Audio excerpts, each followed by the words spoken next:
रुद्रं भजे रुद्रं भजे रुद्रं भजे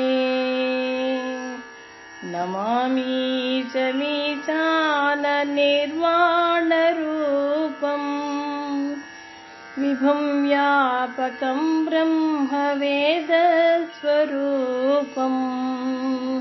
निजं निर्गुणं निर्विकल्पं निरीहं चिदाकाशमाकाशवासं भजेऽहं निराकार ओङ्कारमूलं तुरीयं गिराज्ञानगोतीतमीशं गिरीशं कराळं महाकालकालं कृपालं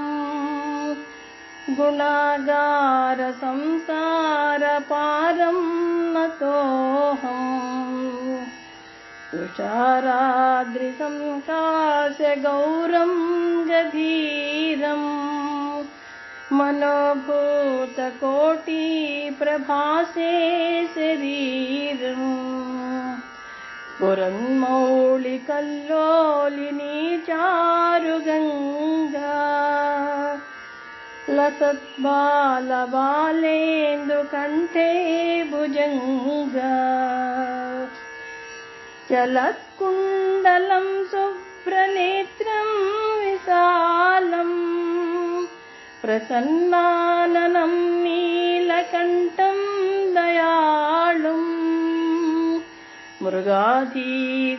मृगाधीशचर्माम्बरं मुण्डमालं प्रियं शङ्करं सर्वनाथं भजामि प्रचण्ड प्रकृष्टं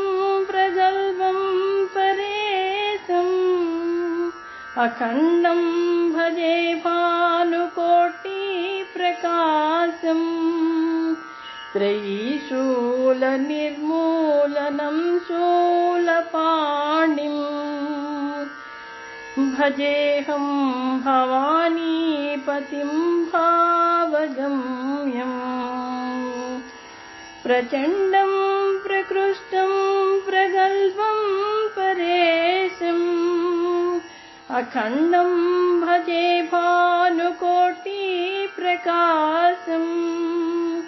त्रयीशूलनिर्मूलनं शूलपाणिं भजेऽहं भवानीपतिं भावगम्यम् कलातीतकल्याणकल्पान्तकारी सदा सज्जनानन्ददाता पुरारी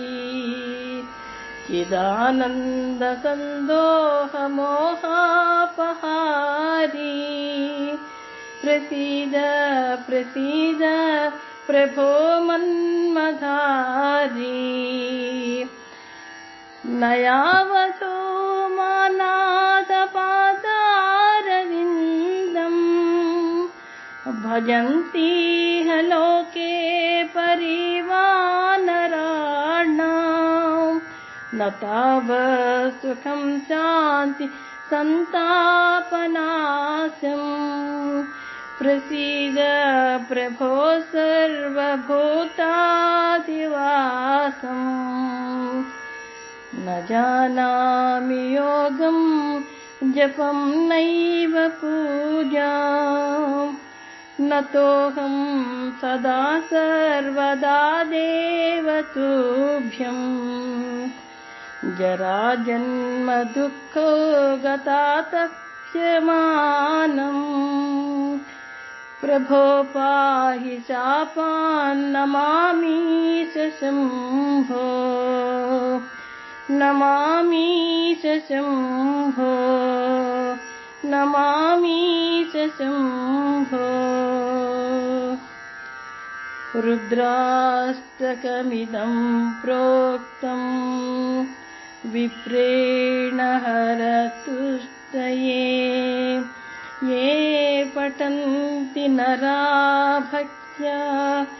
तेषां शम्भुः प्रसीदति।